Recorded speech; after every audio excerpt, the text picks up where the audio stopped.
Season 22 millionaire offer এর digital campaign করেছে ওয়ালটন। আজ 20 মার্চ রাজধানীর উত্তরা 11 নম্বর সেক্টর খেলার মাঠে ওয়ালটন কোম্পানির পক্ষ থেকে র্যালির আয়োজন করা হয়। ওয়ালটনের digital campaign season 2022 millionaire offer.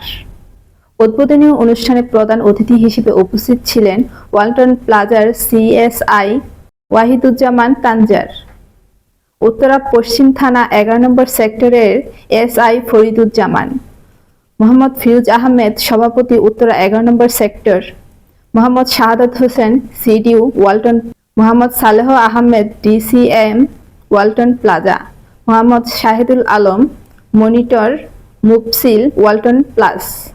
Walton কর্তৃপক্ষ গণমাধ্যমকে জানায়, digital campaign season 2022 millionaire offer শুধুমাত্র বাণিজ্যিক চিন্তা থেকে করা হয়নি। এটি সমাজ ও সামাজিক মূলবোধ সৃষ্টি ও সমাজের কিছু উন্নয়নশীল কাজের জন্য করা হয়েছে। বর্তমানে বিভিন্ন স্থানে মশার উপদ্রব অনেক বেড়ে গেছে, তাই ওয়ালটন মশক নির্মূল কার্যক্রম পরিচালনা করবে, পাশাপাশি বর্জ্য ব্যবস্থাপনা সহযোগিতা করবে। ময়লা পরিষ্কার করাও এক্ষেত্রে গুরুত্ব দেওয়া হয়েছে। রয়েছে বৃক্ষরোপণ কর্মসূচি, বিভিন্ন স্থানে মাদ্রাসা নির্মাণ কাজে সহযোগিতা করা, গরিব ও অসহায়দের মাঝে খাবার বিতরণ কর্মসূচি।